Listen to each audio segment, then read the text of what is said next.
Hey hi hello welcome to my channel be aware by Sami Khan. आज फिर एक बार कुछ नई मालूमात के साथ कुछ नए अवेयरनेस के साथ हाजिर हुआ हूँ। जैसे कि आप सब लोगों को पता है कि महाराष्ट्र में महाराष्ट्र लेजिस्लेटिव असेंबली के इलेक्शंस हो चुके, 23 तारीख को रिजल्ट्स आ चुके और आज 4 तारीख है, 4 दिसंबर, और अभी तक के फॉर्मेशन ऑफ गवर्नमेंट नहीं हुआ, गवर्नमेंट फॉर्म नहीं हुई। एब्सोल्यूट मेजॉरिटी मिलने के बाद में भी बीजेपी ने गवर्नर के पास अभी तक गवर्नमेंट बनाने का दावा दाखिल नहीं किया और अभी तक उनका आज शायद अभी मीटिंग चल रही होगी तो शायद उनके पार्टी के लीडर शायद अपॉइंट हो चुके होंगे कि जिसके के ज़्यादा चांसेस है कि देवेंद्र फडणवीस जी ही पार्टी के लीडर अपॉइंट हो गए। अब ये सब तो हो गया गवर्नमेंट फॉर्म करने वाली बात, जो कि 10 दिन से मसला चला आ रहा है। शिंदे अपनी जगह अड़े हुए है, बीजेपी अपनी जगह अड़े हुई है। देखना ये कि गवर्नमेंट कब तक के फॉर्म होती है। आज मैं जिस मुद्दे पे बात करने आया हूँ वो मुद्दा बहुत ही चर्चित मुद्दा है आजकल पूरे महाराष्ट्र में। वो मुद्दा है ईवीएम का। जी हाँ, इलेक्ट्रॉनिक वोटिंग मशीन्स का। जैसे कि आप सब लोगों को पता है कि पूरे महाराष्ट्र में इलेक्ट्रॉनिक वोटिंग मशीन ईवीएम के खिलाफ लोगों में बहुत ही शंका है, लोग असमंजस है कि क्या हो रहा है, कुछ खेला हो रहा है वोटिंग मशीन से या क्या। तो सबसे पहले मैं आपको बता दूं कि ईवीएम जो है वो हैक नहीं होता है। जी, आप बात कर रहे होगे कि मैं क्या बात कर रहा हूँ करके और ये कैसे बोल रहा हूँ। जी हाँ, ईवीएम हैक नहीं होता है। ईवीएम जो है किसी ब्लूटूथ से या वाईफाई से कनेक्ट नहीं होता है। लेकिन मैं जो बोलने जा रहा हूँ उस पर भी ध्यान दीजिए। ये सब नहीं होने के बावजूद भी ईवीएम से खेला होता है। जी हाँ, मैं फिर से दोहरा रहा हूँ, ईवीएम से खेला होता है। अब आप सोच रहे होगे कि ईवीएम से खेला कैसे होता है। देखिए, ईवीएम जो है प्रोग्रामिंग चिप पे चलता है। प्रोग्रामिंग चिप यानी कि जैसा आप उसको प्रोग्रामिंग सेट कर दो उसी हिसाब से ईवीएम मशीन काम करेगी। जैसे कि मैं आपको एक एग्जांपल दूं कि अभी समझ लो 10 वोटर्स जाते हैं। 10 वोटर्स ने समझ लो अपना वोट कास्ट किया, बटन दबाया। 10 में से समझ लो 5 ने, एक फॉर एग्जांपल मैं पार्टी बता रहा हूँ, एप्पल, ए फॉर एप्पल, 5 ने एप्पल को दबाया। आपको ग्लास से एप्पल दिखेगा, चीट गिरेगी। आपका भी मानना यही होगा कि एप्पल पे चीट गिरी, हमने वोट दिया तो एप्पल को 5 वोट गए। जी हाँ, एप्पल को गए। बाद में छठा वोटर आता है, 7वां 8वां आता है। ये तीनों समझ लो बी फॉर बनाना को वोट देते हैं तो 3 वोट बनाना को गए, 5 और 3 8 हो गए। अब बचे 2, 10 वोटर्स की मैं फॉर एग्जांपल बात कर रहा हूँ। बचे 2 तो दूसरा 9वां वोटर आता है, जो 9वां दबाता है। सपोजिंग वाटरमेलन लीजिए फॉर एग्जांपल, वाटरमेलन। तो 9वां वोटर वाटरमेलन पे दबाता है। वाटरमेलन पे उसका वोट 9वां जाता है, लेकिन साथ ही साथ में जो प्रोग्रामिंग में प्रोपोर्शनेट सेट किया जाता है प्रोग्राम, वो वाटरमेलन के साथ में उसके 90 वोट के साथ में 4-5 वोट और एक साथ में वाटरमेलन को गिरेंगे। यानी कि टोटल 9 वोट्स होना चाहिए मशीन में। 5 3 8 1 9, वहाँ पर हो जाते हैं 13 14। कास्ट वोट हुए 9 और गिरे हैं अंदर चीट 14। तो मेरे ख्याल से आपको बात समझ में आ रही होगी। नहीं समझ में आई तो मैं फिर एक बार बताता हूँ। 5 वोट एप्पल को गिरे, 3 वोट बनाना को गिरे, 8 9वां वोट जिसने वाटरमेलन को डाला, 9वां वोट वाटरमेलन को डालने के बाद में उसके साथ में 4-5 वोट और चले गए। जिस हिसाब से प्रोग्रामिंग सेट होगा 1:6 1:7 रेशियो में, बिकॉज ये रेशियो प्रोपोर्शनल का ही गेम है, ये वैसे कोई गेम नहीं है। और आपको ये बता दूं, ये अरिथमेटिक है। और जैसे कि इंजीनियरिंग में एक सब्जेक्ट होता है, इंजीनियरिंग मैथमेटिक्स में क्या प्रोपोर्शनल एक सब्जेक्ट होता है, सीरीज एक सब्जेक्ट होता है, ये टोटल उसी पे बेस्ड है। इसीलिए तो जितने वोट कास्ट होते हैं उससे ज़्यादा मशीन्स में वोट निकलते हैं। यानी आप टोटलिंग मैच करोगे तो टोटलिंग से ज़्यादा वोट्स निकलते हैं। ये प्रोपोर्शनल का गेम है, ना कि ये हैकिंग का गेम है, ना कि ये कुछ और ब्लूटूथ वाईफाई कनेक्ट करने वाला गेम है। मैं फिर से रिपीट करूँगा, मैं एग्जांपल देता हूँ आपको 10 वोटर्स का। शुरू में 5 वोटर आते हैं, अपना अपना वोट कास्ट करते हैं। ए फॉर एप्पल समझ लो एक पार्टी है, 5 वोट एप्पल को डालते हैं।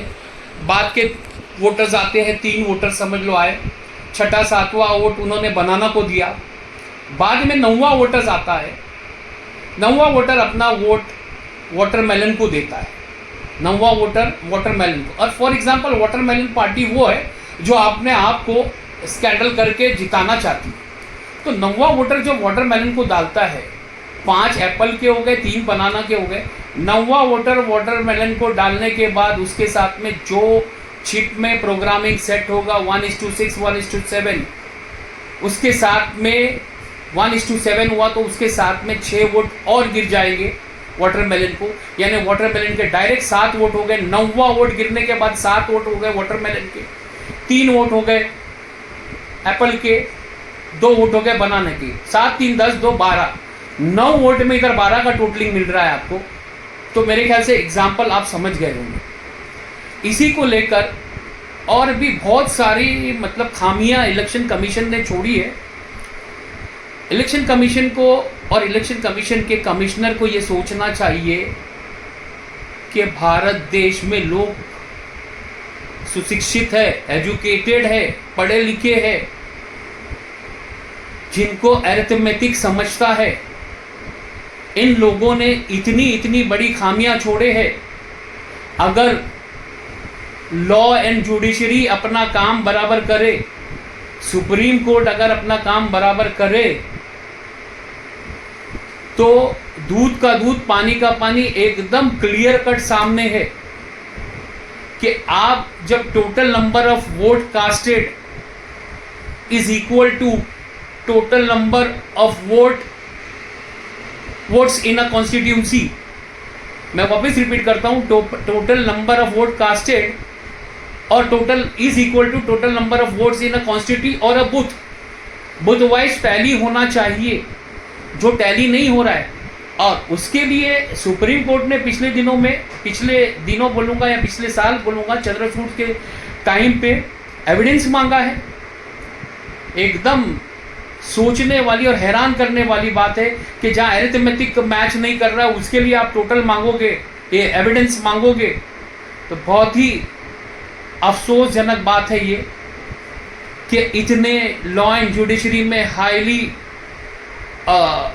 एकदम बड़ी सीजीआई की सीट पे बैठने के बाद में एक सीजीआई ऐसी बात करता है कि हमको एविडेंस लाकर दो।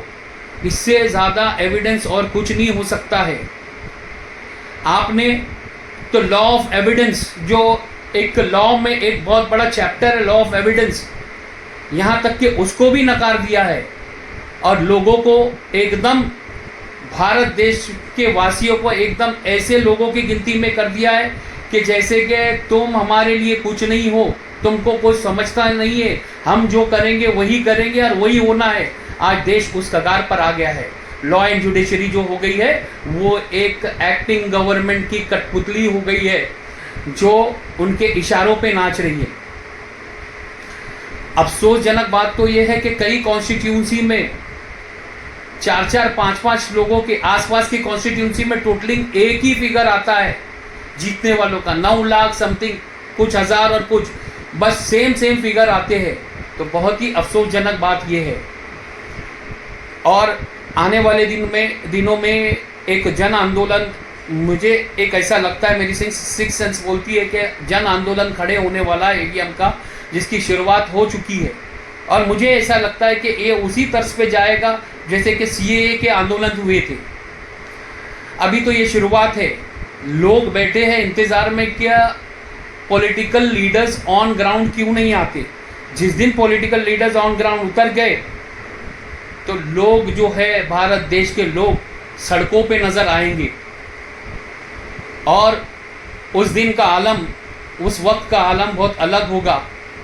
लोगों में गुस्सा होगा, क्रोध होगा, गुस्सा होगा, रोष होगा, जो भी है हर तरीके से लोग अपने गुस्से को जाहिर करेंगे।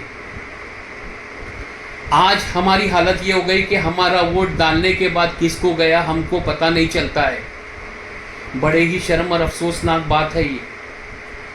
लोगों को इतना गुमराह किया जा रहा है। हर चीज़ का एक तरीका होता है सच और झूठ मालूम करने का। इसमें अरिथमेटिक है, सिंपल अरिथमेटिक है। यहाँ तक कि मैं आपको एक मिसाल दूँ। अगर हम लोग कोई एक ग्लास ले लो, स्टील का या कांच का, उस पर चम्मच से मारो, जो उसका साउंड जो जब तक के होती है, हमको तो इंजीनियरिंग में वो भी पढ़ाया जाता है कि resonance of sound, velocity of sound, हम लोग वो मालूम कर सकते हैं। पढ़ाई लिखाई में वो ताकत है कि ग्लास पे चम्मच मारने के बाद में जितनी देर तक के साउंड ट्रैवल करता है, उसकी साउंड की वेलोसिटी कैलकुलेट कर सकते हैं। रेजोनेंस ऑफ साउंड करके एक चैप्टर है हमें। हर चीज़ होने के बाद में भी बड़े अफसोस की बात है, CGI जैसे लोग एविडेंस मांगते हैं।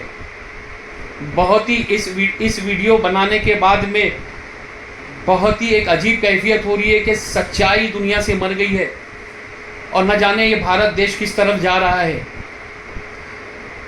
लोगों से मैं गुजारिश करूंगा कि जब कभी भी EVM के खिलाफ आवाज़ उठे तो आप किसी भी तरह का हिस्सा बनिए, लेकिन लॉ एंड ऑर्डर में रहकर कानून को अपने हाथ में मत लीजिए, लोगों को उजागर कीजिए। आज का मेरा मेन जो टॉपिक था सिर्फ EVM मशीन था। खैर, फॉर्मेशन ऑफ गवर्नमेंट आजकल में हो जाएगी, उसके होते ही फिर उसके आगे की अपडेट्स मैं दूंगा। बहुत ही अफसोसजनक बात के साथ मैं ये कह रहा हूँ कि लोगों को खड़ा होना पड़ेगा अपने हक के लिए, बिल्कुल खड़ा होना पड़ेगा। आज के लिए बस इतना ही। फिर मिलेंगे एक नई मालूमात और नए अपडेट के साथ। जय हिंद, जय महाराष्ट्र।